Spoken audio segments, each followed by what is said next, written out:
Olá, pessoal do oitavo ano, tudo bom?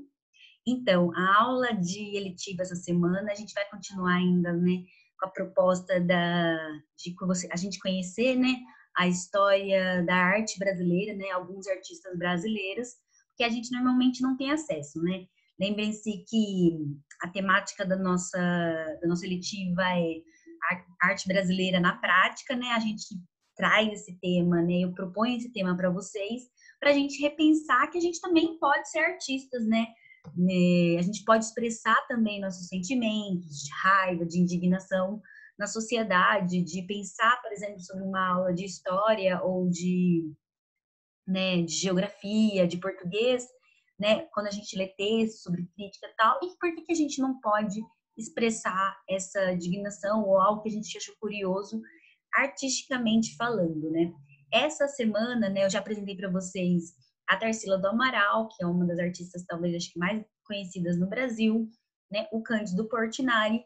Nessa semana a gente vai falar de um artista bem mais contemporâneo chamado Cildo Meireles.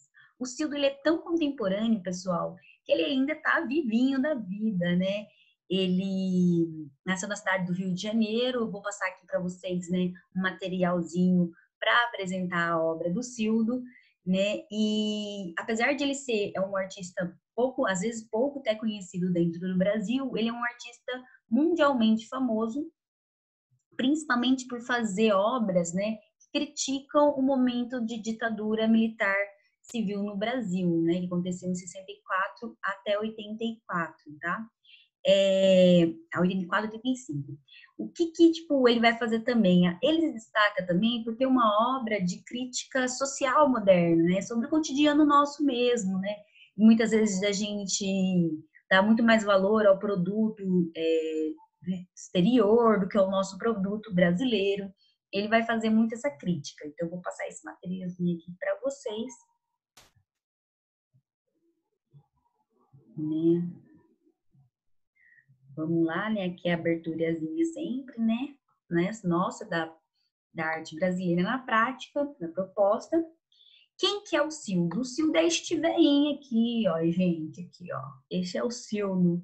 O Cildo nasceu, né, no Rio de Janeiro, em 1948, e tá vivinho, mora ainda no Rio de Janeiro, né? Não foi para fora, né? A gente tem muita artista brasileira que acaba indo morar no exterior, mas a gente tem grandes artistas no Brasil que gostam, né, e continuam morando no Brasil, né? Ele é um artista, como eu falei para vocês, que por mais que ele não seja tão conhecido aqui no Brasil, ele é muito conhecido lá fora, o que é interessante porque ele levou muitas das instalações dele, das obras de arte dele, lá fora, para as pessoas terem uma sensação do que acontece aqui no Brasil. Ficou reconhecido também por suas obras sensoriais. O que são obras sensoriais, pessoal? Nem toda obra é uma pintura, né, um quadro, nem toda obra é música, né? Se bem que música também, né, é uma obra. O que acontece? Obras sensoriais são aquelas obras que são feitas com instalação para que a gente tenha outras sensações no corpo. Então, são obras que provavelmente é para a gente, né, tatear, para a gente mexer mesmo, né? Sabe quando a gente fala vai ver com as mãos, né? São obras que são olfativas, é para a gente ter sensações olfativas, a gente sentir cheiro de várias coisas diferentes. Tem obra que é auditiva, né, para a gente escutar e, né, ter sensações. Às vezes são vários tipos de música, às vezes são vários tipos só de sons diferentes que causam, né, deixam a gente alerta. Tem obra que é para você sentir o corpo inteiro, né, você se esparramar, né, tudo mais. Tem vários tipos de obras sensoriais. O Cildo, ele tem o foco principalmente em obras sensoriais, não tanta obra que é visual, né? Obra que se foca no visual. O que é legal do Cildo é que ele vai trazer essas obras principalmente com uma crítica sobre a ditadura militar brasileira. Então, é a gente repensar sobre a ditadura, né? A ditadura é um momento tão difícil e violento da história brasileira, né? Ela é um momento que a gente não recorda com muita, né, com sensação de vontade, alguns até sim e tal, mas que é um momento realmente de muita violência e desaparecimento. Aqui eu trago bem pouquinho algumas características da ditadura civil-militar, porque vocês mesmos, nessa temática, vocês só vão ver o ano que vem, no ano, mas para vocês terem uma ideia sobre o que o Silvio está criticando, é isso, é um momento no Brasil em que houve um golpe militar em 64, quando um presidente eleito democraticamente foi retirado do poder. Quem que era esse presidente? Era o Jânio Quadros. Na verdade, o Jânio Quadros, ele era vice do João Goulart, né? Só que o João Goulart pede as contas e não aguenta 8 meses de governo, fala para sair, então ele desiste do cargo de presidente, e quem assume o cargo nada mais nada menos que o seu vice, chamado Jânio Quadros.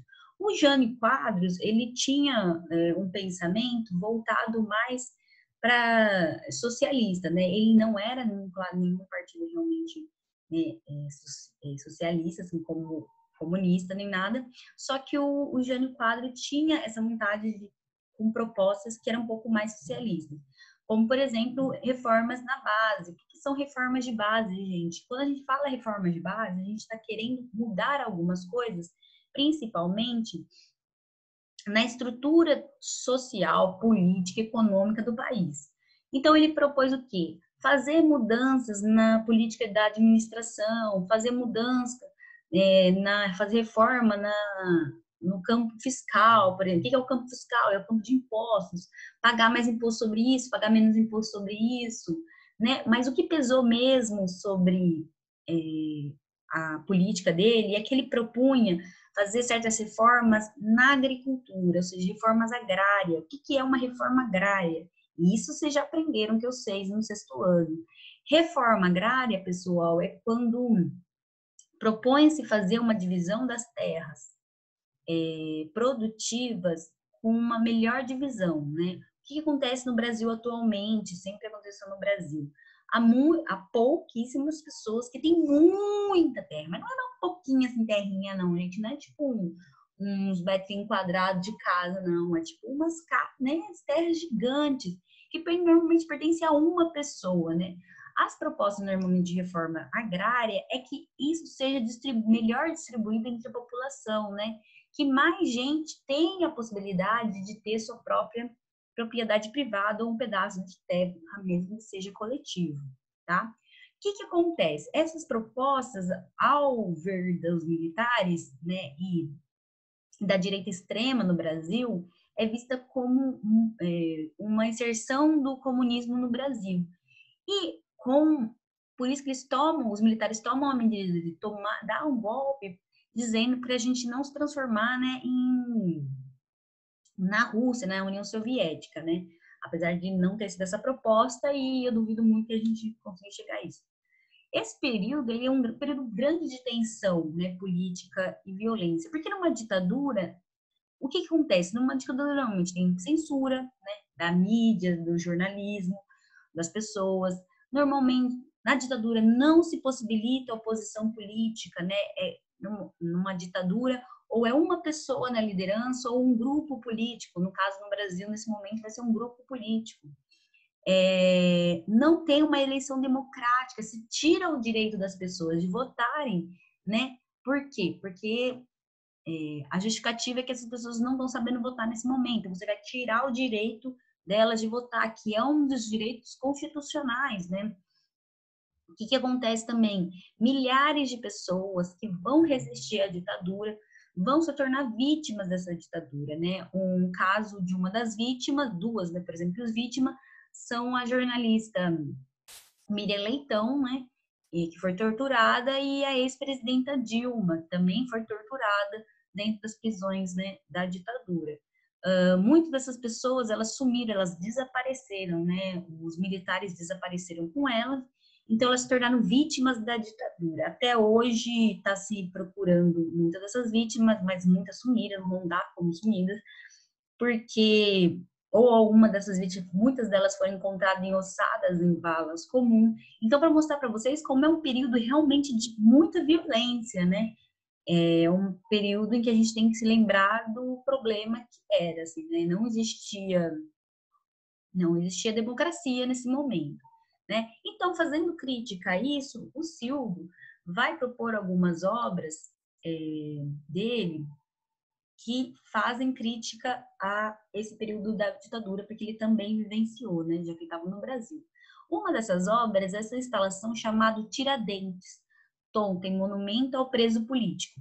O que que ela é? Ela é uma obra, né, ela é composta, ela tem uma estaca no meio, né, sobre um quadrado branco, né, com termoclino e galinhas vivas amarradas sobre a quais tipo, foi se atirando, ele atirou fogo nessas galinhas vivas. Né, tipo, bem, né, cruel. Por que que ele fez isso? Ele fez isso como uma representação dos presos políticos, né, do sofrimento causado aos presos políticos durante a ditadura, né, de toda a tortura, porque existiam vários tipos de tortura provocada pelos militares nesses presos políticos. Então, esse causou muita comoção essa instalação, né? Muita gente ficou chocada, né? Não por menos, já que você está vendo animais vivos sendo queimados, né? Então, o que que é uma instalação? Uma instalação, pessoal, é quando é isso, é uma obra sensorial que ela é mais do que você ver um quadro, né? Você está vendo, tem um tom, tem uma haste no meio, tem galinhas vivas, você pode contornar a obra, você pode chegar mais perto, pode chegar mais longe, você vai sentir o cheiro, né, do fogo, das galinhas queimando. Então, tudo isso tem várias provocações no seu corpo. Outra obra que eu quero apresentar para vocês é essa aqui que chama Inserções em Circuito Ideológico, Projeto Coca-Cola. Essa é muito interessante essa obra, porque assim, na verdade o Sildo criou várias garrafas de Coca-Cola com várias frases muito típicas nos Estados Unidos, tipo, né, em inglês, tudo mais. O que ele fez? Ele colocou essas frases nas garrafas e colocou de volta para circulação no mercado, né, no comércio, onde tinha várias pessoas que conseguiram essas garrafas, tudo mais. Por que isso tem a ver com uma crítica à ditadura militar? No período da ditadura militar no Brasil, os militares, né, os ditadores, receberam muito apoio dos Estados Unidos, né?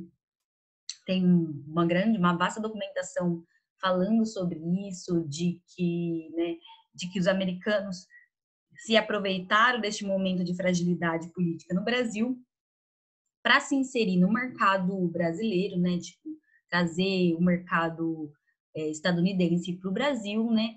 Com impostos menores, tudo mais. Então, houve assim, muito até hoje, na verdade, tem muita gente que vê isso como, né, a política americana se aproveitando da política brasileira, né? Então, como uma fase de imperialismo, né? Como os Estados Unidos, né, se impondo dentro da sociedade brasileira, né? E isso ficou muito marcado no período da ditadura. Então, ele pegou essas Coca-Colas nos anos 70 e fez essas frases, essas marcações e pôs para circulação, né? Esse é um acervo que está no Itaú Cultural, mas que parece que várias pessoas conseguiram ter essas garrafas.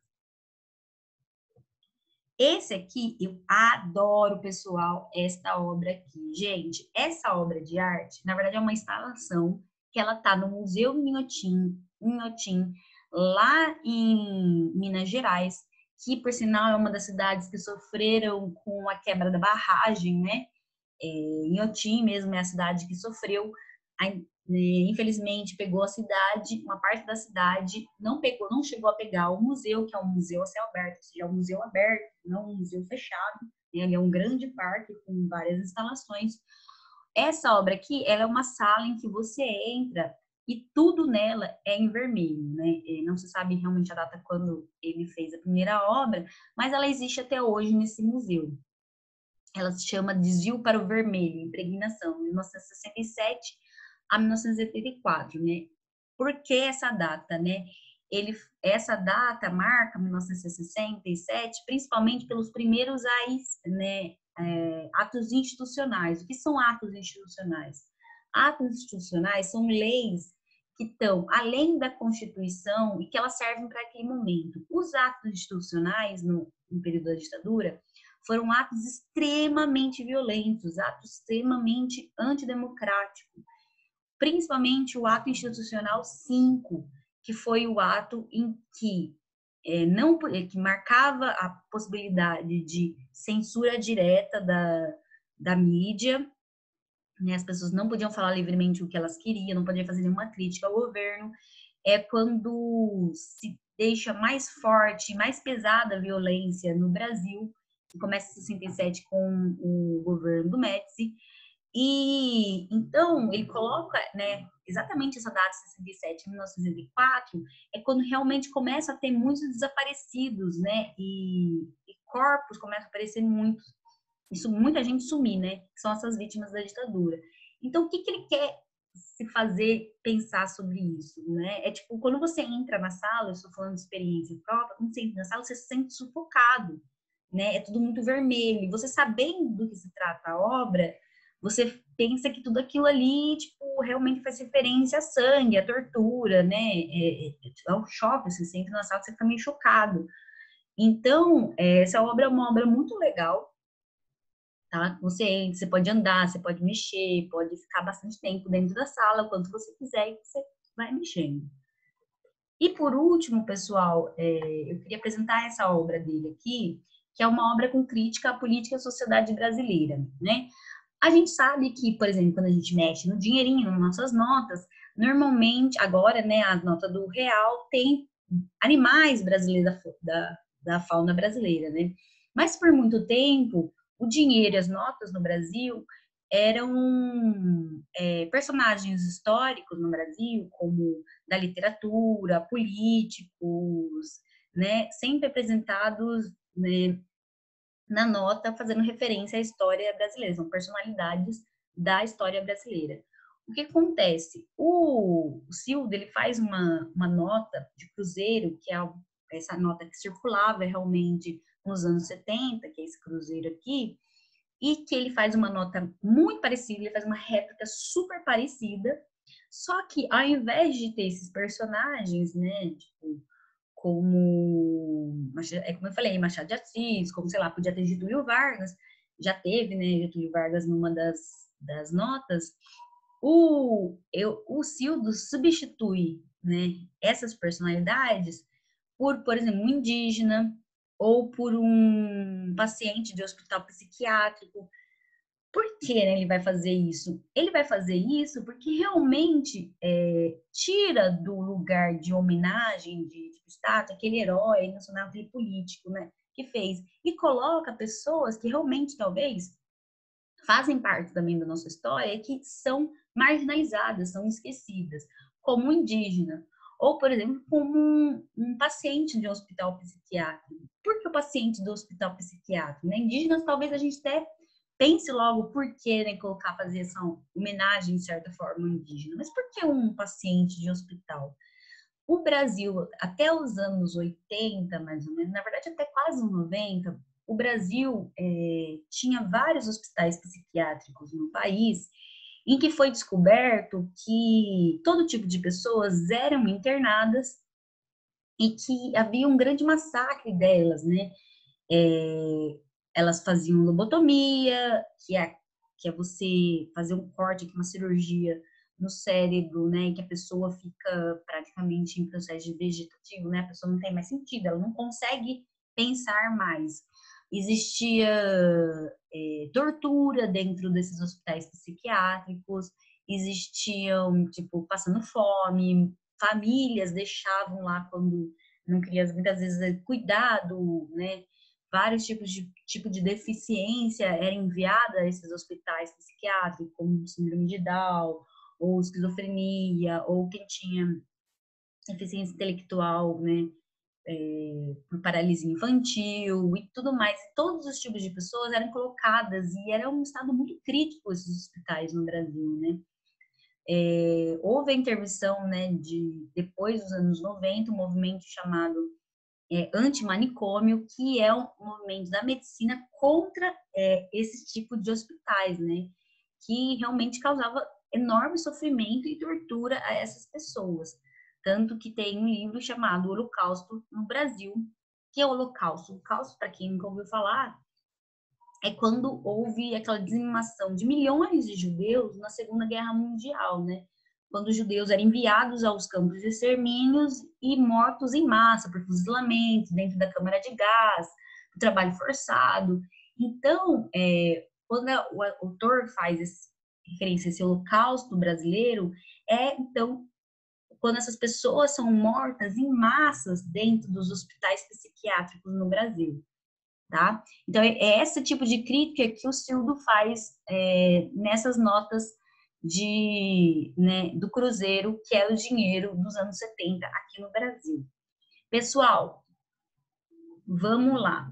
Essa semana, o que eu vou pedir para vocês? Nós vamos variar um pouquinho, né? Essa semana eu vou dar um foco mais para vocês. Vocês vão fazer, para mim, uma expressão de obra de arte, ou seja, uma instalação. Pode ser juntar coisas todas em vermelhas dentro de casa, num canto, fotografar. Pode ser, tipo, um caderno, como se fosse tipo, uma pichação. Pode pegar camiseta, né? O que vocês quiserem fazer, mas tem que ser uma instalação para mim. O que é uma instalação? Eu quero que isso é como se vocês fizessem uma obra de arte, não em escultura, mas que as pessoas pudessem ver. Pode ser, por exemplo, uma capa de super-herói com várias frases de contestação. Eu quero uma obra de arte nessa semana que vocês façam uma obra de arte de contestação.